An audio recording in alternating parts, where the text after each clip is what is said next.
Olá, colegas, sejam bem-vindos, meus amigos, minhas amigas, boa noite, sejam todos bem-vindos a esse encontro de hoje. Vai ser uma noite especial essa, especial para mim enquanto promotor do júri, uma noite de honra, eu diria. Nós teremos hoje um encontro singular. Fernando Della Lata, meu caro, que saudade daquele nosso encontro, temos que refazê-lo, hein? Meu amigo Arthur Vargas, que seja bem-vindo.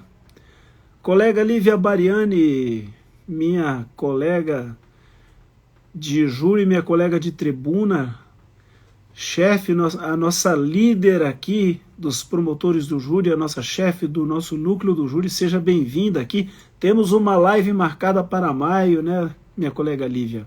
Vai ser um belo encontro. Então, como eu ia dizendo, a Amambai informa, aqui, meu amigo Tião Prado de Amambai, que alegria ver a minha cidade natal aqui presente, que coisa boa. Wenderson Padilha, seja bem-vindo, meu caro. Como eu ia dizendo, hoje uma live especial. Eu digo uma live especial porque, enfim, nós tribunos do júri somos todos, maior ou menor medida, um tanto litúrgicos, né? E nessa liturgia do júri nós prezamos por alguns valores que são singulares. E entre esses valores, um dos mais especiais é a história. A história ela é uma coisa muito singular para quem milita no júri. E a nossa convidada de hoje, que daqui a pouco está entrando aí, a nossa colega pernambucana, doutora Rosemary Souto-Maior, que divide tribuna com quem acabou de entrar aí, a nossa colega Eliane Gaia, é uma insígnia, na verdade, do júri brasileiro, né? Uma colega que tem aí mais de 2.000 júris no seu histórico, e a par disso, não carrega consigo nem uma fagulha de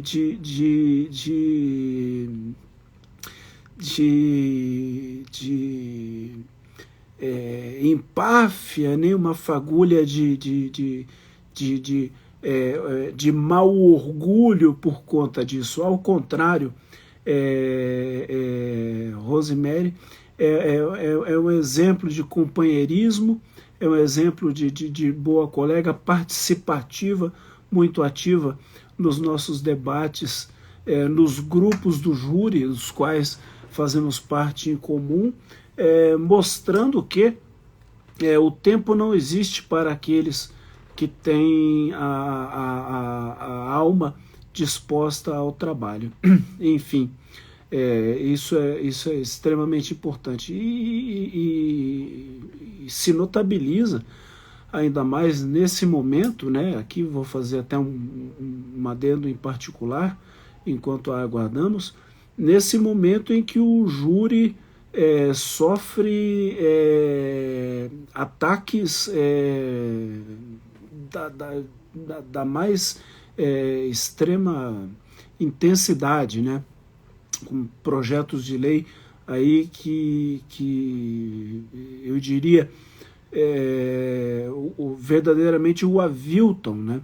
Eu inclusive tenho previstos, já aviso aqui a todos, nós temos previstas agora a nossa live tradicional de quinta-feira, né? A penal das quintas, a nossa live tradicional de sábado, que é falando de oratória, e na terça-feira estaremos com Antônio Sérgio Cordeiro Piedade tratando do projeto de lei que trata do júri. Aqui, Rosemary Souto-Maior já solicitando aqui a presença. Vamos ver se nós conseguimos fazer a conexão com ela para ver se a ouvimos e a vemos. Enzo Bassetti, meu amigo, seja bem-vindo, colega de Minas. Olá, minha cara. Ô, querido, tudo bem? Como vai? Que bom encontrá-la aqui. É como eu disse a você antes, né? É muito esse abraço fraterno dos amantes do júri. É sempre um grande encontro, encontro de amigos, de sofrimento também, né? Que é uma Pois é. luta sem incansável. É uma luta incansável que só tribunos do júri conseguem enfrentar. Eu vou pedir para você ajustar essa. Isso, ajusta essa câmera aí. Que é pra, aí, agora ficou legal. Enfim, conseguimos fazer o nosso encontro, né? Tô realizando um sonho, né? Você sabe, né? Um sonho que eu Ah, tinha dito a você. Um está- sonho de fazer uma live com o Douglas Olegário. Era uma estamos, questão de sonho. não, estamos os dois realizando aqui um sonho, porque na verdade nós começamos a combinar essa live aqui, vamos aqui a tornar público isso, nós começamos a combinar essa live, não foi no ano passado, foi no ano passado.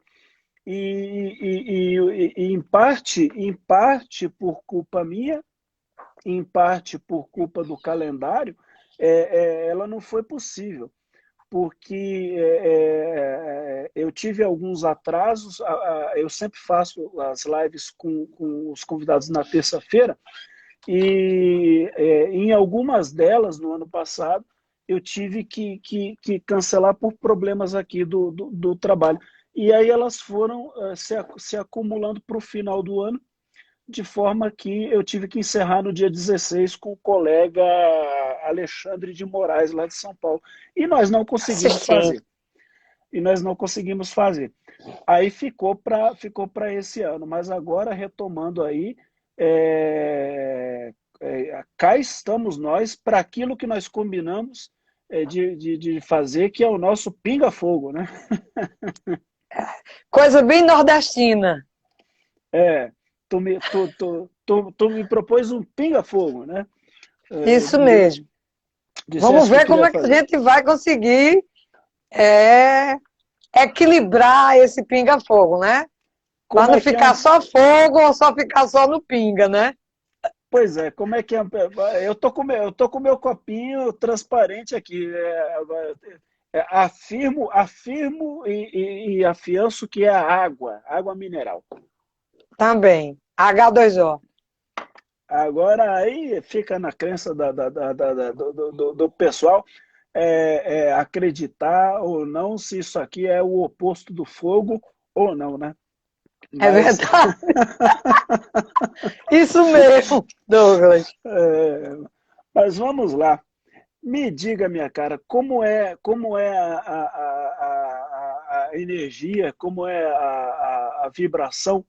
Vamos começar esse pinga-fogo. Eu já começo esse pinga-fogo te fazendo essa pergunta. Como Foi é se, não. lev- como é se levantar quando o juiz vira a palavra e diz com a palavra o Ministério Público?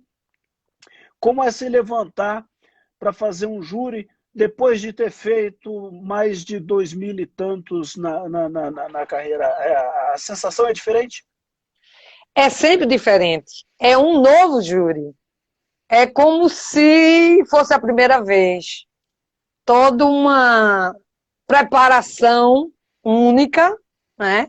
Que a gente procura manter esse estilo para justamente prender a atenção dos jurados, renovando as abordagens, para não ficar uma coisa, a promotora vai começar falando sobre isso. Não, eu sempre mudo, né? Após as saudações. Aliás, depois do estado de júri, né? Superado esse estado de júri, que é um estado real, em que a gente encontra o equilíbrio, e aí tem a palavra, faz as saudações, aí onde o bicho pega, né? Onde o bicho pega no sentido em que nós precisamos ter um estilo. Eu respeito muito o estilo de cada um, mas o meu estilo é um estilo um pouco, como é que eu posso dizer? Ele é meio metamorfose, vamos dizer assim. Ele vai mudando de acordo com o tipo do júri, que tipo de crime, e ao fazer isso, eu faço de corpo e alma, porque eu entendo o júri quando a gente tem essa unidade de alma, onde há uma conexão entre o que a gente pensa, os fatos aos quais a gente se fundamenta. Então, eu gosto de estudar o júri, não costumo fazer muitas anotações pré-definidas. Também não. Eu faço um estudo bem amplo e geralmente uso o método dedutivo, né? Eu começo pelas partes e vou, aliás, indutivo, vou pelas partes para chegar àquele grau maior. Geralmente eu utilizo o tempo inteiro, né? 1h30 ou mais, quando mais de um acusado. Mas eu digo a você o seguinte, é sempre um desafio novo. Então, ao me acordar, eu já digo, pronto, é hoje aquele júri. Então, Rosemary, você tem que se refazer. Você não pode ser a mesma que foi ontem ou anteontem. Então, eu começo, às vezes, com uma mensagem ou com um fato cotidiano. Aí eu procuro fazer uma espécie de um rapport inicial com os jurados para deixá-los mais tranquilos, né? Se a bomba for uma bomba chiando muito forte, a gente não pode chegar logo chegando, né? Como diz. Então é esse o meu dia a dia. Eu faço essa preparação, tanto psicológica, porque eu entendo que a nossa inteligência emocional, junto com nossa inteligência social, ela se subsume no júri. As duas se integram para a gente dar o melhor. Então, eu sou uma pessoa muito perfeccionista, no sentido de me dar, de me oferecer o melhor. Então, quando eu não faço o melhor, e eu nunca faço o melhor, porque eu sempre acho que faltou uma coisa aqui e outra ali.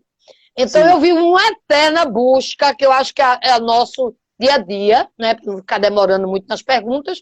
A gente vai se refazendo e se reinventando. Então, eu uso expressões, eu crio formas, eu crio personagens que vão se incorporando aos jurados, que eles já vão conhecendo. Então, como eu falo, por exemplo, olha, eu falo da síndrome de Marília Mendonça, por exemplo. Aí as pessoas dizem, mas o que é isso? É aquele camarada que chega, que acha que é importante. Pode matar, pode fazer o que quiser, e ele está acima do bem e do mal. Então eu digo que esse camarada, ele está com um grau da síndrome de Marília Mendonça. E outras síndromes que eu utilizo, e em cada júri, os jurados vão começando a entender, né, juntamente com as tatuagens, que foi esse estudo de mais de 5 anos que eu tenho feito, de linguagem não verbal das tatuagens, que eu escrevi no último congresso uma tese sobre isso, justamente reunindo algumas tatuagens que elas são típicas de certos crimes. Né? A capa, por exemplo, ela é uma tatuagem típica de um indivíduo que está ligado ao tráfico. Então eu vou lá, na pesquisa que eu faço, encontro que ele tem lá 2, 3, 4, 5, às vezes 10 processos de tráfico. Nenhum julgado. Infelizmente. Deixa eu me perguntar, chegou a escrever isso? A publicar isso? No último congresso, em Goiás, eu apresentei uma tese sobre essas tatuagens mais identificadas. Eu fiz no universo de 300 e poucos júris, eu fui vendo aquelas predominantes. Tanto é que hoje eles não querem mais identificar. Eles estão se recusando. Mas a ficha carcerária sempre vem, né? Porque quando eu vou para a audiência, Aldegado, eu já faço um estudo prévio do acusado, das testemunhas, da vítima. Eu não vou para a audiência sem saber de nada, não. Eu já vou com esse estudo. É um estudo que dá trabalho, muito tempo, muitas horas, mas que dá resultado. E tudo que dá resultado, como eu fui perguntar, me atrevi a perguntar ao Eudício Mongenor Bonfim, quando ele estava fazendo um curso aqui, o que é que ele achava de eu fazer 2 júris do dia. Eu pensei que ele ia me criticar. Eu pensei, já estava preparada. Aí ele disse, se está funcionando, está dando certo, então continue. Aí depois foi para 3, para 4, enfim, zeramos. Hoje, por exemplo, com a pandemia, nós temos mais processos de audiência do que júri. Se nós não tivermos o retorno das audiências, vai faltar processo para júri até o fim do ano. Entendi. Isso é uma questão de fase, né? Eu me recordo, tu tá falando dessa situação, hoje eu vivo uma situação que eu falo, digo com toda tranquilidade, que é absolutamente confortável. A minha vara, ela produz 2 julgamentos por semana. E nós somos 2 promotores. Então, eu faço 2 júris por semana quando a minha colega de vara, a Luciana do Amaral Rabelo, está de férias. Caso contrário, eu faço 1. Agora, houve um período, isso porque hoje as varas estão exatamente nessa situação. Nós trabalhamos com a produção do dia. Nós chegamos a fazer julgamentos aqui de réus presos, muitas vezes com 5, 6 meses a contar do fato. Não é nem da instrução. 6, 7 meses do fato nós estamos fazendo o plenário. Só que houve um tempo que Campo Grande acumulou em torno de 500 e poucos júris entre as 2 varas, que eram absolutamente impossíveis de serem julgados, porque as 2 varas produziam compulsivamente os julgamentos durante todos os dias, e havia ainda assim aquele passivo de mais de 500 júris. Então, o que o Tribunal de Justiça fez aqui? Ele fez um convênio com uma universidade. Nessa universidade, um núcleo de prática jurídica havia construído um tribunal do júri mesmo, para ensinar os alunos. Então, o Tribunal de Justiça fez um convênio com essa universidade, instalou lá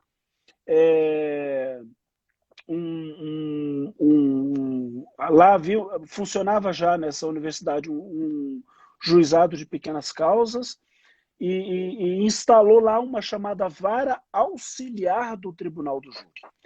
E mandou para essa vara auxiliar esses 500 processos. E aquela juíza, que era juíza... No caso, um mutirão, né? Como uma espécie de mutirão, né?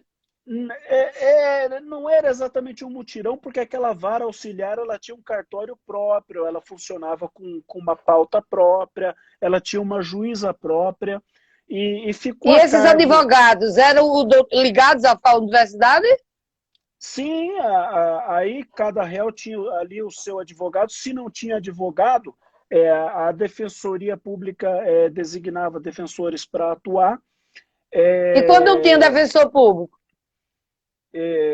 Não, sempre tinha defensor público. Esse é o problema, a gente nem sempre tem. Nos 4 júris nem sempre a gente tinha. E o Ministério Público mandava promotores para lá. Só que ali o pau torava. Ali o pau torava. Nos anos nos anos de 2001 e 2002, 2001, 2002 e 2003, que foi o começo do funcionamento daquela vara auxiliar, Entre 2001 e 2002, eu me recordo que a doutora Sandra Artioli, que era juíza, ela me permitia conversar com o cartório para selecionar os processos que iriam a julgamento, até porque eu atendia, eu fazia o júri na segunda-feira cedo e atendia uma comarca que fica a 120 quilômetros aqui na segunda tarde. Esse Então, diálogo é muito importante, viu, entre o promotor e o juiz. Quando não há isso, as então coisas não funcionam muito bem. eu precisava me organizar nesse sentido. Agora, quando eu não atendia essa comarca, teve um período que eu não estava atendendo essa comarca, aí nós fizemos uma seleção diferente. Nós pegávamos aquelas tentativas brancas lá da década de 80, 85, 86, 87, que ainda que condenados já dariam prescrição, enfim, nós selecionávamos processos desse tipo e aí eu me recordo que eu fazia júri segunda cedo, segunda tarde, terça cedo, terça tarde. Era 4 em 2 dias, assim. Muito interessante. Foi o que a gente tentou fazer aqui, porque foi o seguinte, você chegou a mapear os processos todinhos, porque uma coisa, sabe, Legado, que eu acho que, Douglas, que nós, promotores do júri, nós deveríamos conhecer a nossa base de dados, que são os processos. Então, e nós não conhecemos, nós não mapeamos isso. Eu vou lhe falar, dava tempo de mapear muita coisa não, porque naquela época eu atendia aqui, eu era promotor em Bonito, mas eu cobria Jardim, Bela Vista e Porto Murtinho, que são cidades aqui que... Mas eu tô falando agora, eu tô falando agora. Não tô dizendo que você para fazer naquela época, não. Eu tô falando hoje, por exemplo, eu trabalho numa vara com 3 promotores. Ah, sim. Não, 3. agora é outra história. A semana tem 5 dias. Agora é então, vejam bem, a gente pode trabalhar com resolutividade no júri, trabalhando, por exemplo, eu não sei porque há uma resistência de se conhecer.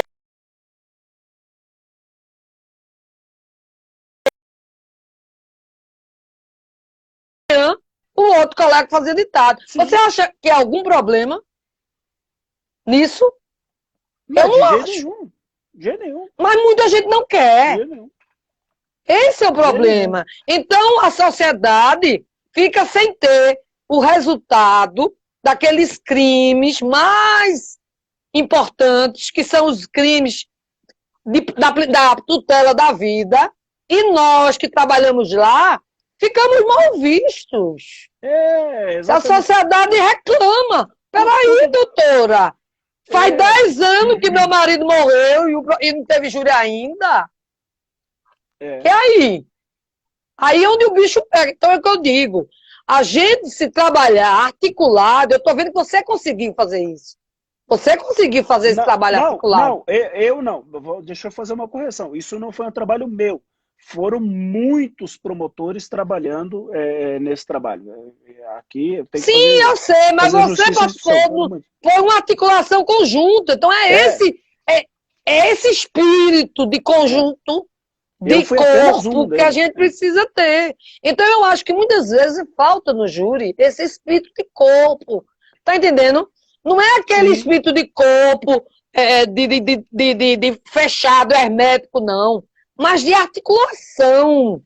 Né? Se você faz uma instrução bem feita, por exemplo, se você sabe que um acusado ele é mais emocional do que racional, e ele resolve falar, é um prato cheio para você.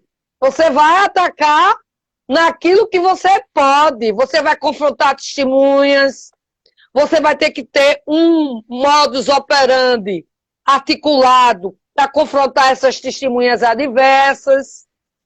Né? Deixa ele falar uma coisa. Diga. 26 minutos de live já. Nós temos 1 hora. Vamos voltar para o Pinga Fogo. Vou lhe mandar mais. Vamos embora. Então vamos lá. Eu queria te fazer uma pergunta seguinte. Opa, manda. Se você poderia me dizer qual o júri que mais marcou você na sua vida de plenário? Tu olhou para o lado aí, tava anotada essa pergunta aí? Não. Eu tive que adaptar por causa do tempo. Tu olhou pro a lado, gente que é do júri, a gente adapta. Na verdade, eu teria 30 perguntas. Mas eu tô vendo que não vai dar tempo. Eu fiquei com medo. Agora, se você quiser, pra gente fazer uma coisa bem rápida, você se dispõe a responder mais rápido e eu também, para ver até onde a gente vai. Topa? Se topar, a gente vai. Por exemplo, qual o júri que mais lhe causou uma coisa singular, algo que você nunca esqueceu? O seu júri inesquecível, qual foi? Caso Dudu. A história de um menino que foi morto 2 dias antes do Natal e depois ele foi desenterrado, passados 90 dias, ele foi morto e enterrado, e 90 dias depois ele foi desenterrado e foi picado com picaretas, pás e cavucates em mais de 700 pedaços, e o corpo só foi encontrado 1 ano e 8 meses depois, de forma que, encontrados os restos mortais dele, eles estavam queimados, picotados e vegetalizados. O exame de DNA constatou que os ossos eram de origem animal, mas não pôde afirmar sequer que eram humanos.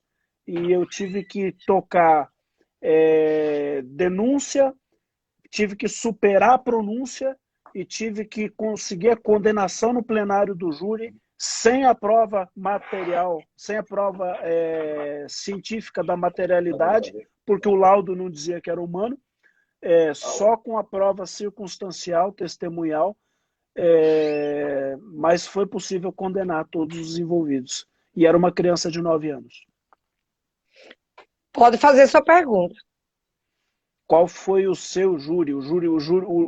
Qual foi o júri que lhe tirou o sono depois que você chegou em casa? Olha, eu diria que todos os de feminicídio que eu já fiz foram impactantes. Mas, já falei sobre feminicídio, vamos ver pela outra ótica. Eu diria que foi um parricídio. Uma filha grávida que matou o próprio pai dentro do carro com um tiro na nuca, onde ela sai do carro grávida, alegando que estava tendo um aborto, foi recebida foi na cidade que eu passei 17 anos. Foi atendida como se estivesse realmente tendo um aborto, porque ela estava toda ensanguentada, e escondeu o revólver atrás da geladeira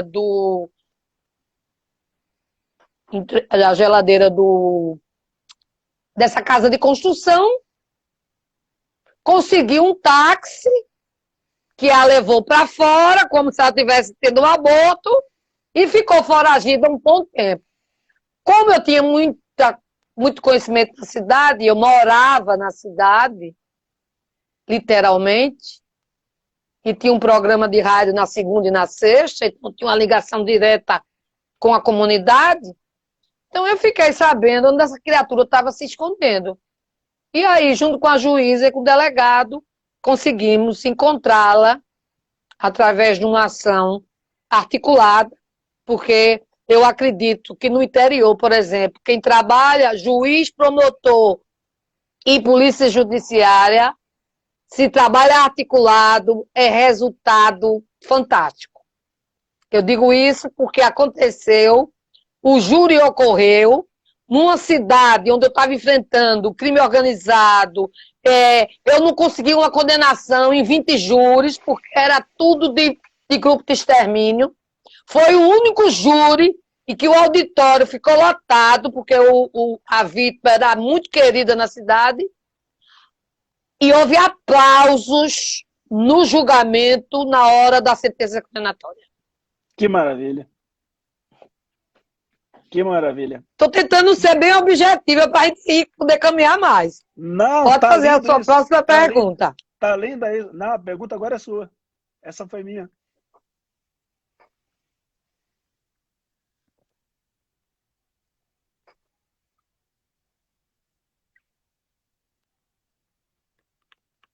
Sua vez. Veja, agora sou eu, né? É Sou sim. eu? É sim. Quantas vezes, qual o número de vezes que um júri seu, durante toda a sua trajetória, foi adiado? Quantas vezes? O máximo. Adiado. Adiado mesmo, por liminar do tribunal, adiado por isso, adiado por aquilo, adiado por aquilo. um mesmo júri ser adiado várias vezes? Sim, não ser realizado e sim adiado, adiado, adiado, adiado, adiado. Qual foi o maior número de vezes? O mesmo Se processo? você lembra. O mesmo Sim. processo? Uma, duas.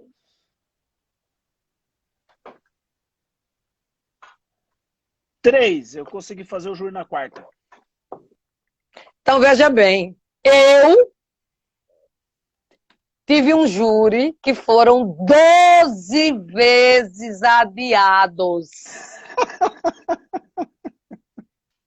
Seria cômico se não fosse trágico. 12! Agora, por quê? Um estrangeiro, um alemão e um austríaco com din-din, conseguindo liminares e liminares no tribunal. Agora, quando eu entrei no processo, aí o bicho pegou. O bicho pegou por quê? Não tinha eles não tinham passaporte, eles estavam irregulares. E aí eu fiz, como eu disse naquele dia, comecei a comer pelas beiradas, comecei a fechar o cerco deles. E eles tentaram até me afastar do caso. Não conseguiram, afastaram o juiz, botaram o juiz com vários advogados, sem assistência nenhuma, eu sozinha, consegui a condenação. Agora, infelizmente, o juiz não era o titular e não fazia aplicação imediata da pena. Esse processo até hoje ainda não foi julgado o recurso e eles estão soltos, passeando na frente da casa da mãe da vítima, um engenheiro civil de 30 e poucos anos. Mas vou lhe falar, viu? Tem muito padre por aí que não leu a Bíblia tanto quanto você leu esse processo para estudar 12 vezes. Agora é sua vez, amigo. Me diga uma coisa. Qual foi a parte mais violenta que você recebeu até hoje? Olha, mais agressivo que eu recebi foi de não vou dizer o nome, tá? Eu não quero pegar um padre. De um ex-procurador-geral que foi advogar antes da quarentena, que disse que eu queria ter um orgasmo em plenário. Ô, louco. Pior a parte da minha vida. E eu não baixei a guarda, porque eu não ia me rebaixar a esse nível. Eu voltei e consegui. Era um coronel da polícia militar que tinha um processo desaforado que o ex-colega, ex-procurador-geral, não tinha lido, não conhecia, e havia um relatório lá da cidadezinha dele, ele quando era tenente, comunicando que ele que disparou a pistola naquele jovem numa ação desastrosa, um rapaz de 18 anos de idade. Condenação. Foi difícil, porque eu tive que segurar a onda e ainda mais, ainda passou na cara, porque disse que quando foi procurador-geral me deu polícia, me deu policiamento. Mentira. O Ministério Público de Pernambuco nunca me deu policiamento nesse problema do IDC 02/09. Foi o governador do estado desde 2003 e, por falar nisso, foi desativado recentemente e eu estou me articulando aí com o Movimento de Direitos Humanos, com o pessoal do Ministério Público Federal, com o Conselho Nacional de Direitos Humanos, a ONU, a Comissão de Direitos da OEA, porque estou entregue à minha própria sorte. Depois de 18 anos, hein? Mas vamos em frente. Vamos em frente. Porque, afinal de contas, estamos numa pinga-fogo. Não dá para demorar muito. Manda lá. Sua vez. Veja mesmo. Por exemplo, eu nunca fiz um júri de instigação ou auxílio a suicídio. Você já fez? Nem de instigação, auxílio ao suicídio e nem de infanticídio. Também não. Agora, fez algum de instigação, auxílio, de provocação de aborto em adolescente? De provocação, fiz. De adulto provocando o aborto em adolescente? Já fez? Fiz. Eu também. Fiz poucos, eu acho que 1 ou 2. Pelo menos que chegaram em plenário. Nós tivemos aqui em Campo Grande o desbaratamento de uma clínica de aborto que, curiosamente, mantinha os registros médicos de todas as pacientes. E quando houve a invasão dessa clínica, com mandado judicial, claro, essas fichas médicas foram apreendidas, de forma que, por óbvio, cada ficha médica implicava um crime de aborto. Então, aquilo tudo, e eram, na verdade, algo, eu não me recordo se 11 mil ou 15 mil abortos. Aquilo tudo foi para a polícia, da polícia aquilo tudo foi para o Ministério Público e aí foi feita uma filtragem. Uma primeira filtragem sobre o que estava já prescrito e depois houve, aí, enfim, em que pese o Ministério Público tivesse um posicionamento tradicional contra a prescrição virtual, ali naquele caso nós tivemos que ser razoáveis, porque nós estávamos falando ali da ordem de 5 mil processos de aborto, que se nós entrássemos com a ação e fossem objeto de condenação, gerariam prescrição virtual. Então, naqueles casos ali, havia a arguição da possibilidade da prescrição virtual e naqueles casos nós concordávamos, houve um segundo filtro ali. E aí, mas mesmo assim, mais de um milhar de processos foram ajuizados, só que tiveram todos, ou quase todos eles, suspensão condicional do processo, só que sobrou o processo principal que envolvia a dona da clínica de aborto e as pessoas que ali operavam, leia-se, as enfermeiras, a psicóloga, enfim... Há todo um conjunto, né? Havia toda uma cumplicidade. As praticantes do aborto. E eu fui o responsável... Aqui já chamamos fazedoras de anjo. Eu fui o responsável pelo plenário deste processo principal, que envolvia, enfim, um número que eu não me recordo aí, uma quantia enorme aí de abortos. Agora é a sua vez ou é a minha? Sua, né? A minha vez? Já brigou em plenário alguma vez? Brigar em que se... Brigar de discussão. Brigar de descer a tamanca, enfim. Não, descer a tamanca não. Agora de quebrar uma garrafa em plenário para mostrar aos jurados o que é um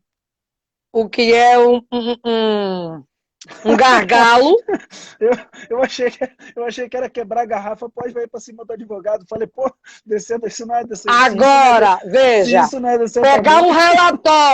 pegar um relatório de antecedentes criminais do advogado, eu já fiz isso. Dele puxar da minha mão e rasgar, e eu dizer, olha, eu tenho a segunda via. Inclusive, esse advogado era um dos que fazia o adiamento. Ele, sabe que ele ficava na praça.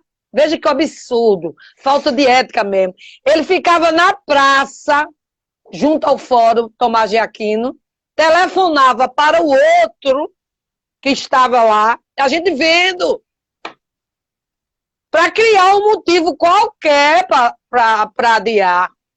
Então, esse advogado me faltou com o respeito, disse palavras que não...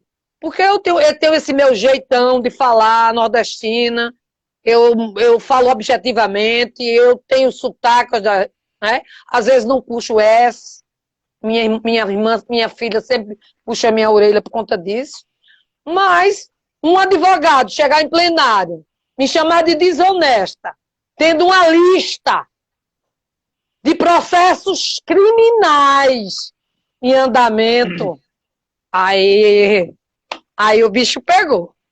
O bicho pegou e eu vi a hora ele avançar em cima de mim. Mas ele só fez puxar.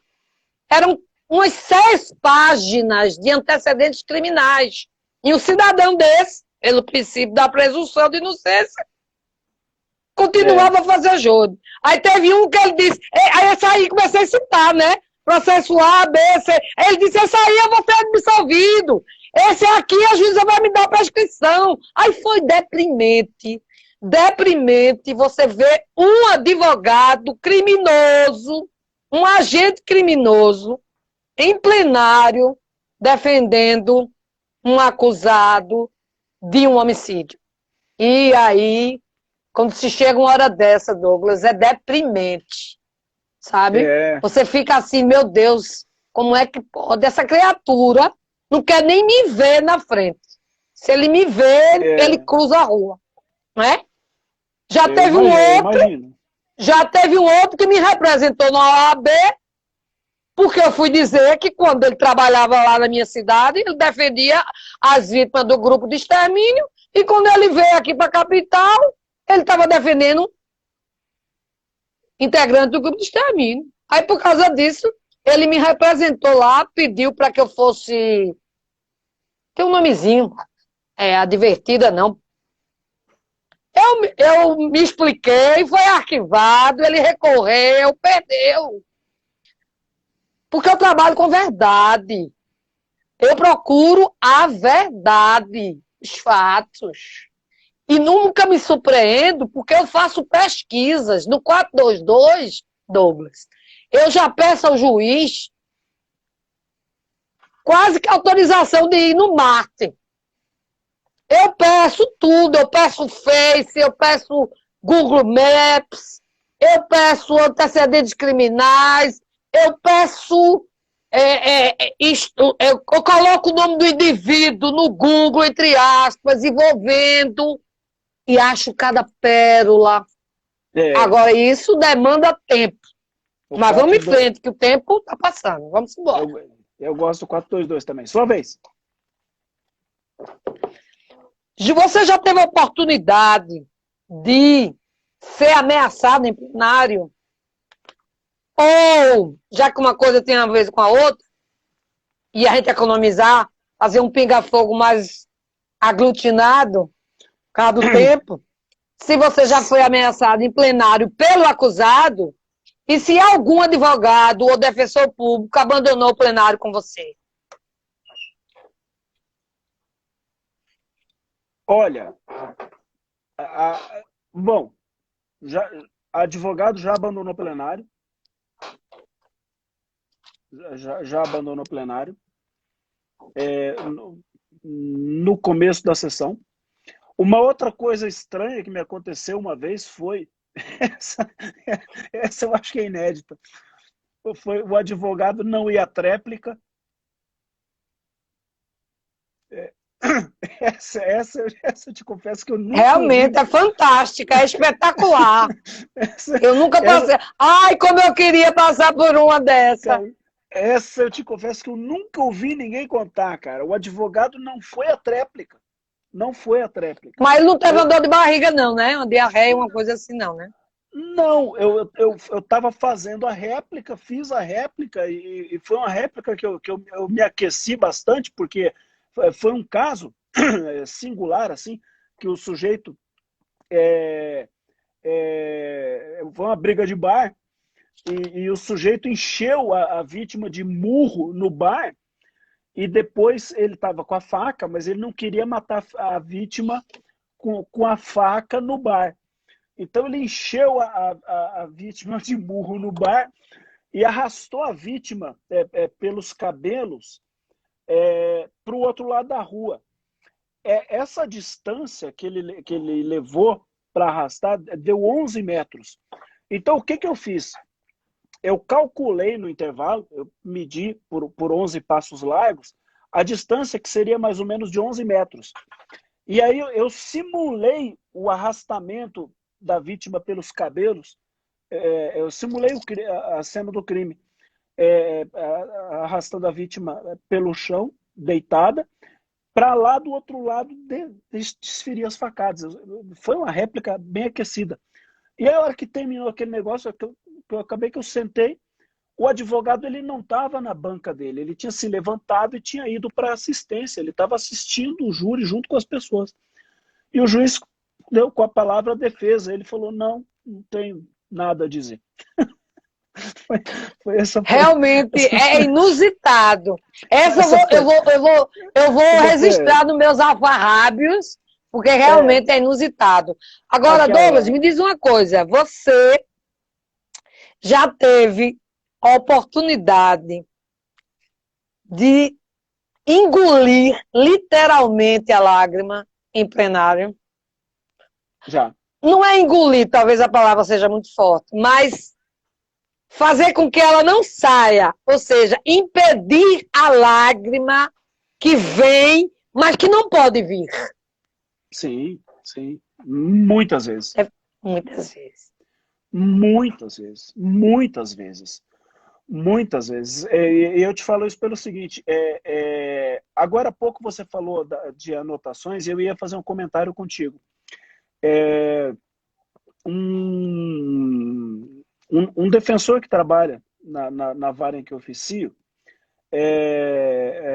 um dia chegou para mim e falou, você não estudou júri? Eu falei, estudei. Ele falou, mas cadê as tuas anotações? Eu falei, estão aqui. Aí eu apontei para ele uma folha de sulfite em branco, na qual eu tinha rabiscado, eu tinha 3 linhas que eu tinha rabiscado durante o interrogatório do réu. Por quê? Porque eu não levo nada escrito para o plenário, eu não levo nada pronto para o plenário. Também não. O que eu faço é estudar o processo, muitas vezes, antes de sair de casa, eu venho aqui, ou nessa biblioteca, eu tenho várias bibliotecas, em alguma delas eu acho algum Claro, livro, um estudioso é assim. Quase um bibliófilo. Eu acho algum livro que eu gosto, mas alguma coisa que fala, sei lá, de filosofia, às vezes é uma biografia, às vezes é história, às vezes é física, às vezes é alguma coisa, sabe, um troço que não tem nada a ver com o processo e não tem nada a ver com direito. E eu levo aquele troço lá para o júri, às vezes para ficar folhando enquanto eu estou ouvindo. E no interrogatório eu rabisquei ali 3 linhas do interrogatório. Muito intuitivo. Então, eu vou fazendo o júri e da edificação do júri surge a peroração. Então, quando surge a peroração, ela é como se fosse uma coisa natural que brota, ela vem brotando dentro Como se fosse um vulcão que entra em erupção, mais ou menos isso. Então, se você tem um crime em que foi morta uma criança, sabe, que foi morta um feminicídio, um crime que é qualificado por meio cruel, alguma coisa que te agrida a alma, isso vem com muita força. Então, na peroração, você acaba se envolvendo. Então, você às vezes, lá nos últimos 20 segundos da peroração, você às vezes derrama efetivamente a lágrima. Mas não é uma lágrima que você preparou para a peroração. Você às vezes está segurando aquela lágrima ali. Tem uma hora que não dá. Desde 5 minutos atrás, né? Tem uma hora que não dá mesmo. Ela sai mesmo. É a diferença do indivíduo que chora de mentira. Feito o caso aí. Esse caso agora do menino Henri mesmo, tá? O caso do menino Henri. Eu estou fazendo aquele curso Cérebros Comportamentais com Thompson Cardoso. E eu levei o caso para análise lá na hora. 90% da sala foi contra mim. Contra a minha análise. Porque a minha análise foi justamente o que está acontecendo aí. Porque eu estava aplicando, né? Eu sempre procurei ser uma boa aluna. Por isso que até hoje eu estudo e aprendo. Né? Mesmo de férias, eu faço cursos e participo e leio. Então eu ia perguntar a você, Douglas, o seguinte: qual o conselho que você daria a um estudante de direito, uma pessoa que está terminando o curso de ciências jurídicas, que não quer ser advogado, que quer enveredar pelo campo do Ministério Público? Qual o conselho que você daria? Não sei que conselho, como se diz aqui na sabedoria popular, se fosse bom não se dava, se vendia. Né? Mas eu não acho que é assim. Eu dou conselho, se vier me pedir, eu dou. De graça, se me pedir. É claro que se não me pedir, eu não vou dar. Então, qual o conselho da essência do júri? O que a pessoa que se dispõe a dedicar os melhores dias da sua vida, seus fins de semana, suas noites de sono, e etc, cortisol lá em cima, a saúde vai com o tempo, a memória começa a fracassar, que é normal. Por isso que às vezes eu anoto hoje, que eu anotava coisa de antigamente, porque hoje eu fico com receio de não me lembrar, aí no processo mesmo eu vou de lado. Por isso que eu gosto de sempre ter a cópia do processo. Eu me abraço com ele, eu me agarro com ele. Então eu pergunto a você, o que você diria? Seria mais importante o indivíduo analisar se ele tem perfil para se dedicar à área do júri, ou se ele, por um autoconhecimento, que seria melhor ele ir para outra área de atuação e não o júri. Qual o conselho? Em poucas palavras, cara, que nós estamos no Pinga Fogo, está quase acabando, infelizmente, né? O que você diria? Porque muita gente quer ser promotor para ganhar bem, porque o salário é bom, né? Me desculpe a objetividade, eu sou assim. Me desculpe se eu sou... O salário é bom, mas a gente, a gente rala, né? Você é um deles, que eu sei. E muitos outros, tantos que eu também não conheço. Você dizia o quê? Eu dividiria essa resposta em duas coisas. Porque para o cara, uma coisa é estar no júri, outra coisa é você estar no Ministério Público. Em primeiro lugar, se o cara quiser vir para o Ministério Público, ele pode ter vários motivos para vir para o Ministério Público. Ele pode ter o salário, há quem enxergue nisso, sei lá, algo de bonito na profissão e tal. Eu sempre começo essa história dando o meu depoimento, em 20 segundos. Eu não prestei o meu vestibular para fazer direito. Eu prestei o meu vestibular para ser promotor do júri. E eu digo isso pelo seguinte: se o concurso do Ministério Público tivesse como requisito curso superior, eu teria feito filosofia, que eu gostava mais. Eu também. Como o concurso do Ministério Público exigia direito, então eu fiz direito. Foi por essa razão.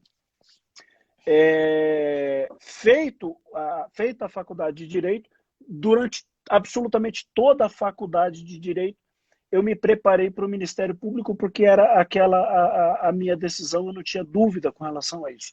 Mas muita gente me pergunta, essa é uma resposta que eu dou no direct do Instagram quase todo dia para acadêmicos de Direito, que estão, às vezes, na faculdade, estão na dúvida de que caminho seguir, eu sempre respondo a mesma coisa. Tente se imaginar, reserve um tempo, reserve alguns dias, se você puder, experimente as carreiras, se você puder, estagie em vários lugares. Se você não puder estagiar em vários lugares, visite vários lugares. E se você não puder visitar vários lugares, faça um exercício mental. Tire um dia para se imaginar como um advogado de defesa. Tire um dia, acorde e imagine que você é um advogado de defesa. Mas não imagine isso com pejoratividade. Eu sou advogado de... Não, imagine você defendendo as liberdades do cidadão. Imagine você com toda a grandeza que existe na atuação do advogado de defesa, porque existe muita grandeza na atuação do advogado de defesa. É uma belíssima profissão. E aí no outro dia, acorde e imagine-se delegado de polícia, mas sem a pejoratividade que muitas vezes pesa sobre... Acorde e imagine-se um grande delegado de polícia. Imagine-se atuando com vigor na atividade do desvendamento de crimes, na investigação de segmento. Imagine você sendo o responsável pela elucidação de um crime que causou comoção na sua comunidade, porque há muita grandeza na função do delegado de polícia. Imagine-se depois na função de juiz de direito, mas sem aquela imagem antiquada do juiz de direito. Imagine-se um jovem juiz de direito, promissor numa cidade do interior, que tem em você ali todo o respeito. E imagine você decidindo as questões mais importantes da vida de uma pessoa, que às vezes está levando ali toda a angústia e toda a aflição dela para que você diga o que é certo e o que é errado. Há muita grandeza na magistratura. E imagine-se depois como promotor de justiça, defendendo os direitos sociais e individuais indisponíveis, defendendo o meio ambiente, defendendo a infância e a juventude, defendendo o idoso, o portador de necessidades especiais, o consumidor, defendendo a sociedade contra o crime, defendendo a sociedade contra o crime e, por fim, atuando no tribunal dos júris. Imagine-se de beca no júri,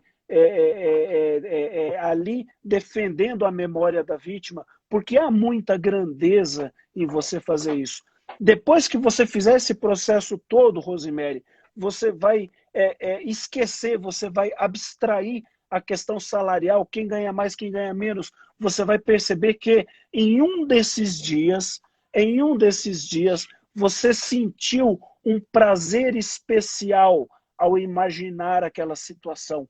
Você sentiu um prazer especial ao imaginar você naquela condição. Você sentiu aquilo que Aristóteles chamava de eudaimonia. Se você me tirar daqui, colocar 30 milhões de dólares na minha conta e falar amanhã você é juiz de direito, você destrói a minha vida. Se você me tirar daqui e colocar 100 milhões de dólares na minha conta e falar amanhã você é delegado de polícia, você destrói a minha vida. Se você me pegar e falar a partir de amanhã você vai ganhar metade do que você ganha, mas continua sendo promotor de justiça, eu continuo realizado. porque eu tenho eudaimonia. O que é eudaimonia na linguagem de Aristóteles? É o homem encaixado naquilo que o cosmos reservou para ele. É o homem encaixado naquele espaço para o qual ele foi feito. Aristóteles ensinava isso, era um cosmopolita. Aristóteles dizia que a felicidade é você estar exatamente naquele lugar para o qual você foi feito. Então, antes de você escolher uma profissão, escolha primeiro, pense primeiro onde você vai ser feliz. Se você for feliz no Ministério Público, você será feliz vestindo a beca do Ministério Público. Se você não se sentir bem ao se imaginar nessa situação, a beca vai ser um peso que você não vai ser capaz de carregar. É essa reflexão que você tem que fazer. E é esse o conselho que a gente tem que dar. Porque essa carreira, ela é longa, ela é árdua, e quando você veste a beca, assim como você, quando a gente veste a beca para tutelar a vida, nós, na verdade, nós nos encorpamos. Por quê? Porque nós nos sentimos exatamente dentro do nosso casulo. Nós não saímos para o tribunal do júri. A beca é nossa armadura. A beca é nossa armadura. Nós entramos no tribunal do júri. Nós vamos para dentro do tribunal do júri, que é o nosso ambiente íntimo. Agora, se aquilo ali não for o seu ponto de encontro com o seu centro, contigo mesmo, você não vai ser feliz nunca. Essa é a impressão que eu tenho. Eu subscrevo em toto o que você falou. Meu pai foi juiz de direito e eu jamais seria uma juíza. Jamais. Não tenho perfil, não gosto da atividade. Entendeu? Eu me identifico desde que entrei no Ministério Público que eu faço júri. Por isso que eu tenho mais de 2.000 livros. Porque nas comarcas do interior você sabe que o promotor faz tudo. E eu passei 22 anos no interior. 22! Uau! Morando. E na minha época, esse negócio de auxílio, moradia, não sei o que não. Eu reformei uma casa que hoje sabe o quê? Destacamento da polícia. De tão perfeita que eu deixei ela lá. Reformei ela todinha. Consegui uma sede, que meu sonho, eu dizia na rádio lá, no programa, o meu sonho é sair dessa cidade, deixando uma sede. Consegui uma sede, onde era o cartório eleitoral, cedida por 20 anos, a custo gratuito, tá? Mas minha instituição não quis. Preferiu nada de coisa nenhuma. Por questões políticas e institucionais. Então, eu não posso reclamar. Então, veja, não existe nada mais gratificante do que uma mãe, uma filha, um pai, chegar junto de você, né? Antes da pandemia, claro, agora não posso fazer isso. Dar um abraço e dizer assim, muito obrigada, doutora. E eu dizer, de nada, mas eu só cumpri o meu dever. Porque júri não é lugar para as pessoas vaidosas, não. As pessoas vaidosas no júri, elas, mais cedo ou mais tarde, o véu cai. Mais cedo ou mais tarde, em um júri ou em outro, ela perde esse elan, ela perde esse equilíbrio, ela perde essa vocação que as palavras fluem, como você falou aqui, com a naturalidade, sem esforço. Agora, para isso, é preciso o quê? As pessoas dizem, não, mas a senhora fala tão bem. Eu digo, mas eu era tímida na faculdade, quando eu era monitora na Faculdade de Direito do Recife. Primeira aula que eu fui dar no lugar do professor Nelson Saldanha, algumas pessoas já sabem disso. Veja o que eu fiz, Douglas. Naquela faculdade centenária, naquele anfiteatro, me deu um branco. E eu disse, eu não vou passar vergonha e vexame aqui, né? Aí sabe o que eu fiz? E aí do professor Saldanha, saudosa memória, riu foi muito quando eu disse. Eu só fui pro quadro, fiz um questionamento, era a teoria geral do Estado, a disciplina. Fiz uma pergunta bem profunda, que exigisse que não só o TIC e o TECO, mas todo um conjunto, como você estuda muito de neurociência, muitas sinapses para poder responder. E aí, quando ele voltou de viagem, eu disse, professor, eu não consegui dar aula, não. E preparada, viu? Com aquelas fichinhas, sabe? Pautadas. Me deu branco. Então, o que ele fez? O que ele disse? Isso é normal. Você vai fazer o seguinte, você vai falar agora no espelho, você vai contar a história para você mesmo, você vai ler em voz alta, você vai fazer isso e aquilo. Ele me dava livro para eu traduzir. Eu nunca estudei espanhol. Nunca estudei espanhol, mas se eu for ler, eu entendo espanhol. Então, o que é que eu quero dizer com isso? Que quando a gente quer, a gente se empenha. Se a gente, como diz na Bíblia, se você gosta do que faz, você não trabalha. O que vem é apenas um acréscimo, uma consequência. Entendeu? Então, eu me sinto assim. Então, eu compartilho desse mesmo conselho que eu dou a muitos alunos. Eu já sou aposentada da Universidade Federal da Paraíba, mas quero voltar à sala de aula, porque desde 2012 que eu não dou aula, e eu sinto muita falta desse feedback com o aluno, que a gente aprende com o aluno também. A gente, professor, tem que ter humildade também, que a gente não sabe tudo. Professor que diz que sabe tudo, ele está mentindo. Porque tem alunos que nos ensinam porque encontram caminhos que nós não encontramos. Agora, a gente precisa ter humildade. E isso eu vejo em você, Douglas. Eu vejo você aí com todos esses livros, com o seu estudo, com a sua dedicação. Você consegue, com a sua experiência, fazer qualquer júri. Um júri que seja de um volume, 200 páginas, a um júri de 20, 25 volumes, como você já deve ter feito, eu também já fiz. Por quê? O que muda é a singularidade do caso, não é isso?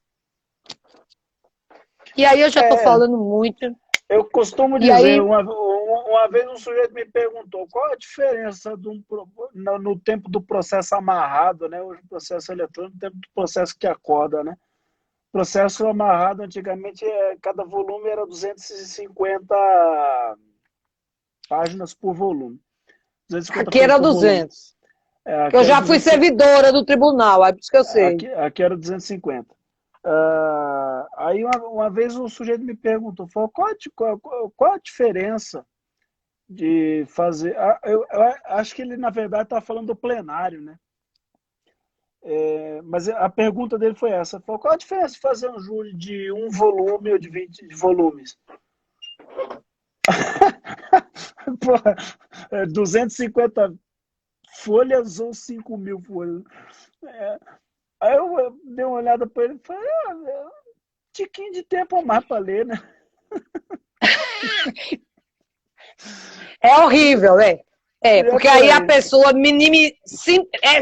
simplifica demais, né? Deixa a coisa muito simplória, que não é assim, pois né? Mas eu entrei na onda dele, né? Falei, um tiquinho de tempo a mais para ler, né? Quer fazer o quê? Minha cara, deixa eu lhe falar. Eu vou falar primeiro, agora. Vou dizer para ti que foi um prazer imenso falar contigo. Foi para mim uma aula, um aprendizado. Você é uma figura espetacular. A tua história é uma história espetacular. A tua presença entre nós, ela é um referencial. nós todos sempre somos atentos às suas colocações, pela sua... não apenas, porque tem muita gente que tem a experiência, mas não tem a sabedoria. E a experiência sem sabedoria vira caduquice. E a sabedoria sem experiência muitas vezes vira tresloucura. Você tem a experiência e a sabedoria. Então, nós que convivemos contigo, somos muito atentos às suas colocações nos grupos, vários aí, dos quais nós fazemos parte em conjunto. Exatamente por isso. Pela tua experiência e pela sua sabedoria, muito obrigado por colaborar conosco nesses grupos, dando aí os seus vereditos, as suas opiniões, as suas sugestões. Você engrandece não apenas o Ministério, não só o Ministério Público brasileiro, mas, sobretudo, o júri brasileiro. E quando eu digo júri brasileiro, eu não falo do Ministério Público atuante no Tribunal do Júri Brasileiro. Eu falo do júri brasileiro enquanto instituição. Ele se engrandece com a tua presença. Para mim foi uma honra singular fazer uma live com uma pessoa com mais de 2.000 júris, com toda essa sabedoria e, ao mesmo tempo, com toda essa humildade. Muito obrigado pelo aceite ao convite e eu te confiro aí os minutos finais aí para você fazer, a meu pedido, uma peroração. Eu gostaria de terminar essa live assistindo uma peroração de Rosemary Souto-Maior. Em primeiro lugar, obrigada eu, como diz o português. Obrigada eu por aqui estar, acreditando na vida, tendo esperança no futuro, apesar de todas as adversidades que nós temos.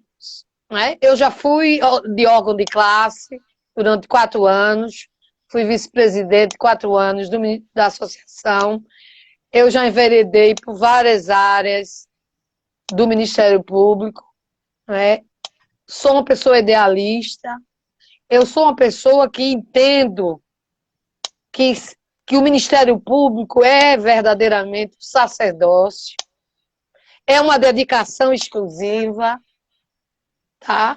E é por isso que eu agradeço a você, Douglas, por me dar essa oportunidade de divulgar, inclusive, a quem quiser conhecer um pouco mais da minha vida. Eu tenho um blog que está um pouco parado, mas eu estou já colocando umas pilhas nele, uma energia a mais para ele voltar, porque no ritmo de trabalho que eu tinha, não dava tempo. Que é o Rosemary Souto-Maior, blogspot.com. Lá tem a minha história desde o início, quando eu entrei no Ministério Público em 1990, cheia de sonhos. Eu sou de uma geração que nós acreditamos em transformar esse país. E eu ainda acredito. Acredito que nós, se unirmos esforços, se recuperarmos o tempo perdido, o desânimo,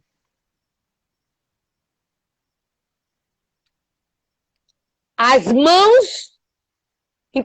mãos cruzadas, o deixar para lá, a gente vai mudar essa face difícil que nós estamos vivendo. Eu acredito. Agora é preciso que todos nós vistamos a camisa do júri e mostrarmos à sociedade o que somos, o que fazemos, o que trabalhamos. A sociedade não nos conhece, infelizmente, caro Douglas. É por isso que eu estou continuando essa pesquisa que eu falei no Congresso, acredito terminar o ano que vem, que é uma pesquisa de vitimização. É uma pesquisa de fôlego, que não vai dar para terminar em 1 ano nem 2. Eu acredito que só vou terminar em 3 anos. Por quê? Nós precisamos ter indicadores. Nós não temos Nós não temos nem mapeamento de processo. Nós não temos nem prioridade de processo. Nós não temos prioridades com a vítima. E aí eu não posso deixar de falar. A vítima é nossa. Roberto Lira. Vamos lutar. Saiu agora, no dia 9 de abril, uma resolução nova do CNJ. No dia último do nosso congresso, que eu nunca mais na vida vou esquecer, que é a 356, se eu não me engano, não é? Do dia 9 de abril, onde ela altera a 253, melhorando e ocupando até um espaço que deveria ser nosso, mas que ainda dá tempo de fazermos. Vamos correr atrás. Eu, por exemplo, antes dessa resolução, eu já consegui a sala da vítima. Consegui com a desembargadora do Quinto e vou conseguir mais coisas. Eu vou atrás, eu telefono, eu uso SMS, eu falo com a vítima, eu mando SMS. A gente tem que ir atrás da vítima, antes da audiência, antes do júri. Vítima sobrevivente, é claro. Familiares, vamos reconstruir a vida delas. Vamos trabalhar mais. Me desculpe, as pessoas dizem que eu sou o Orlick, né? Que tem mania de trabalho. Talvez sim, talvez não. Eu quero todos os dias dormir e dizer, se eu tenho esse meu saláriozinho bom, é porque eu mereço, é porque eu trabalho, é porque eu faço o meu dever de casa, não sou mermice, não devemos ficar na mermice. E você é um desses, é uma pessoa que só faz inspirar, inspirar, inspirar. Portanto, Douglas, você é um dos grandes ícones do Ministério Público Brasileiro, mesmo com tão novo, mas com tanta maturidade institucional e maturidade da essência do júri. Então, eu é que agradeço a oportunidade de estar aqui, nesse bate-papo de uma velhinha que talvez qualquer hora se aposente, não é? Porque a gente não sabe o dia de amanhã. Mas tento viver intensamente cada momento. Não vejo a hora o júri voltar. Ontem mesmo eu fui lá falar com o juiz e dizer a ele, olha, que ele disse, só temos júris para fazer 2 júris por semana. Eu disse, o da segunda-feira é meu. Porque eu prefiro fazer o júri na segunda-feira, porque eu tenho sábado e domingo para me preparar muito mais. Porque eu nunca estou satisfeita. Eu sempre quero fazer melhor. E eu acho que é isso que faz com que a nossa energia se revitalize. Portanto, agradeço imensamente por você ter me dado essa oportunidade. E quando eu disse a você que era um sonho fazer uma live com você e outra com César Danilo, que eu disse até a ele já, não sei se vai dar tempo, né? Espero que sim, eu sou muito esperançosa. Não espero me aposentar nesse ano, nem o ano que vem. Mas vocês estão, realmente, vocês aí, vocês estão no domínio do pensamento crítico e ação efetiva. Vocês não trabalham com mimimi, vocês trabalham com contundência, com fundamentação. E é isso que me apaixona por todos vocês. Que para mim são todos garotos. Mas uns garotos lindos e maravilhosos. Muito obrigada. Gratidão é minha. Compromisso feito, compromisso cumprido. Minha cara, fique com Deus. Bom descanso para ti. Boa você também. Nossa live está salva aí, fica o registro aí para a posteridade. Valeu? Um grande abraço. Beijo no coração. Fique com Deus aí. Bom descanso. Tchau, tchau. Tchau.